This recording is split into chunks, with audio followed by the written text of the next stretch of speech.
It's your girl, Mrs. Tony 2 times, and I'm back with another episode of Hood Tales.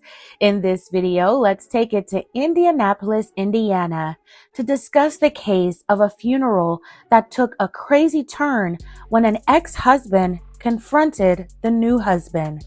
But before we get into this video, don't forget to subscribe, like, and share. Turn your notifications on so you don't miss any future uploads. Stay tuned until the end to hear the full story and my commentary. All right, let's go ahead and get into it. Alan Jermaine Turman, known to most people simply as Germaine, was described as the kind of man who never met a stranger. He was 42 years old, a father of 5, a son, a friend, and a man with a calm spirit and a protective heart. The type who showed up when it mattered, the type who would stand in front of you, not behind you. Friends say Germaine carried himself with warmth. He laughed easily, he was dependable, and when it came to the people he loved, especially his wife Shannon, he was firm, steady, and loyal. But before Germaine ever became Shannon Turman's husband, he was her friend.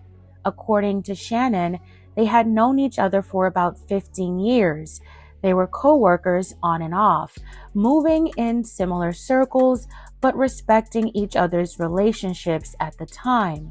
According to Shannon, they had even made a light-hearted pact years earlier that if they were both single by a certain age, they would marry each other.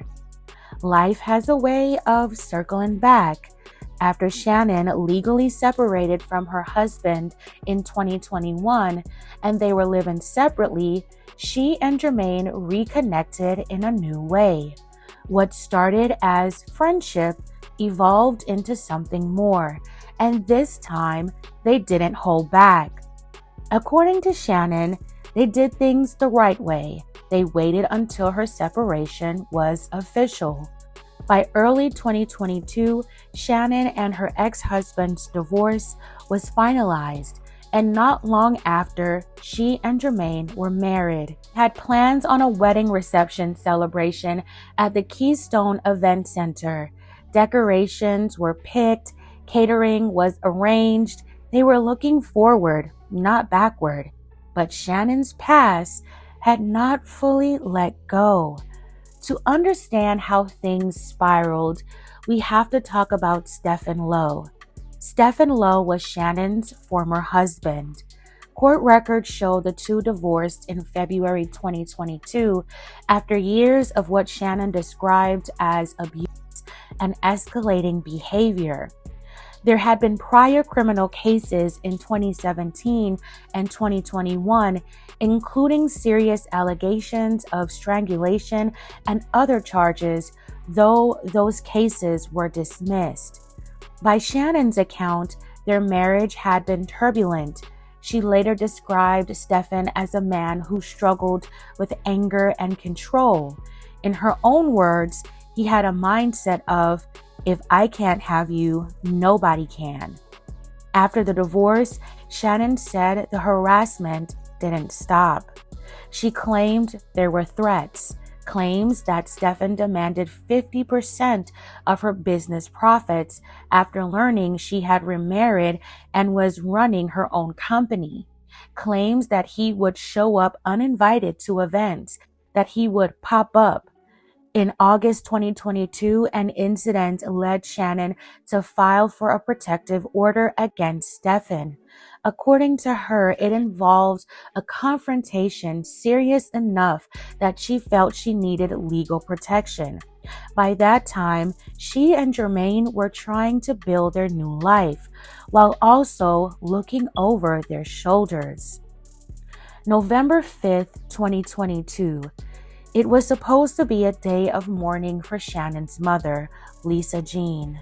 Family and friends gathered at Oasis Hope Baptist Church on East 25th Street in Indianapolis. Funerals are meant to bring closure, to celebrate a life, and to grieve in peace. But just after 1 p.m., something shifted. Shannon says when she looked up and saw her ex-husband walk into the church uninvited, she froze. He was wearing a red suit. She later described the moment as feeling like a deer in headlights. She said he had what she called an evil grin. Germaine noticed too. According to court documents, Germaine approached Stefan and asked him to leave. A verbal dispute escalated. The two men ended up outside in the parking lot. Witnesses say it turned physical before others stepped in and separated them. At one point, another man tried restraining Stefan to calm him down. Eventually, the two men returned to their separate vehicles, and then, in a matter of seconds, everything changed. Witnesses say Stefan drove his white Mercury Grand Marquis across the parking lot, pulled up near where Germaine was standing with his mother, and fired multiple shots. Germaine was struck in the chest. He collapsed in the church parking lot at his mother-in-law's funeral, in front of Shannon, in front of his own mother, and in front of Shannon's son. A bystander attempted to perform CPR on Germaine in an attempt to save his life. Emergency responders arrived, but he was pronounced gone at the scene. Germaine and Shannon had only been married 3 months. 5 children lost their father, and a mother lost her son. Police quickly identified 35-year-old Stefan Lowe as the suspect. Witnesses provided his name. Officers located his vehicle near 75th Place and Harcourt Road and conducted a traffic stop. He was taken into custody. Court records state he declined to speak with investigators and requested an attorney. A search warrant was executed on his vehicle, but authorities did not recover the weapon at that time. He was booked into the Marion County Jail and held without bond. He faced multiple charges, including murder, firearm charges, and invasion of privacy. Just 3 months into marriage, and Shannon became a widow. Instead of hosting a wedding reception at the Keystone Event Center, she and Germaine's family used the same venue, decorations, and catering for his remembrance gathering. Imagine planning a celebration of love and using it for a farewell. In interviews, Shannon said she experienced panic attacks and anxiety attacks in the aftermath. She lost her mother and her husband in the same day. Later, as rumors circulated online suggesting that there had been an affair or love triangle, Shannon addressed the speculation directly in a public post on Lipstick Alley. She wrote, "Hello all, this is the widow of Jermaine Turman, Shannon Turman. We are coming up on 1-year anniversary of my mother's passing and my husband, Alan Germaine. I am still in deep mourning over all this. And to answer your questions, no, I did not have any affair of any kind with my ex, Stefan Lowe.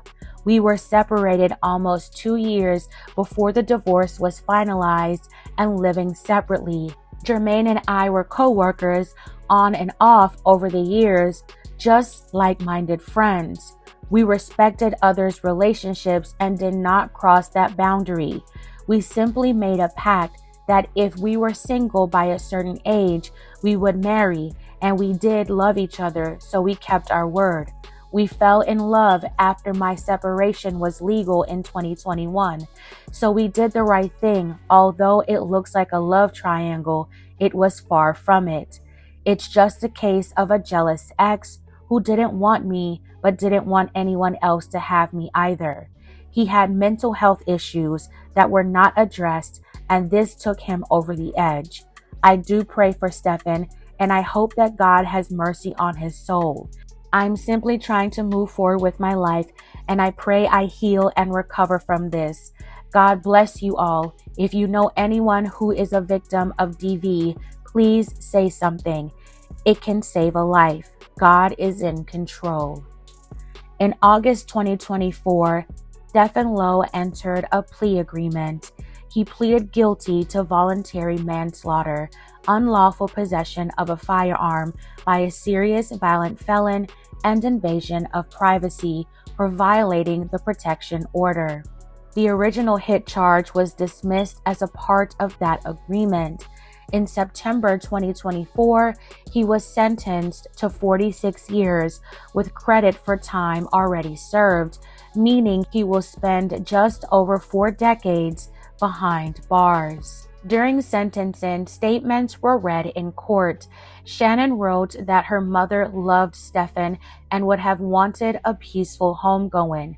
She said she would never understand why he chose that day. Germaine's mother, Pamela Grant, addressed the court as well. She had witnessed her son's final moments. During the sentencing, Stephen's attorney read an apology where he admitted to his anger issues and expressed a desire to spend the rest of his life trying to make himself a better person. After sentencing, something remarkable happened. Outside the courtroom, Pamela Grant approached Stephen's mother. "Are you his mother?" she asked. When the woman said yes, Pamela told her, "I am so sorry," and put her arm around her. They stood together, two mothers who had lost their sons to different kinds of tragedies, acknowledging that once children are grown, their choices are out of their parents' hands. May Jermaine Turman continue to rest in peace. My belated condolences to his family. I wish them well as they navigate life without him. There are so many layers to this story. Jealousy, control, pride, ego. But what stands out most is timing. A funeral, a sacred space meant for grief and closure, became the backdrop of irreversible decisions. Germaine didn't wake up that morning expecting to lose his life. Shannon didn't expect to bury her mother and her husband in the same week. 5 children didn't expect their father not to come home. And Stephen, now facing decades in prison, made a choice in seconds that will define the rest of his life. This case is a heartbreaking reminder of the volatility that can exist when obsession replaces love. It's also a reminder that protective orders are serious, threats are serious, red flags are serious, but sadly, they are often just paper against a person who refuses to address their internal darkness. Germaine's family now carries his memory forward, hoping that his story might inspire someone else to walk away before the evil grin turns into a final goodbye. Fam, I would like to keep the conversation going. Tell me your thoughts on this tragic story. Would you get into or stay in a relationship with someone you love whose ex is unpredictable and making threats of harm? If so, why? If not, why? Let me know in the comments below. All right, fam, that's it for this episode of Hood Tales. Thank you so much for watching. If this story moved you, consider liking and sharing. Subscribe for more stories like this. This is your girl, Mrs. Tony 2 times. Until next time.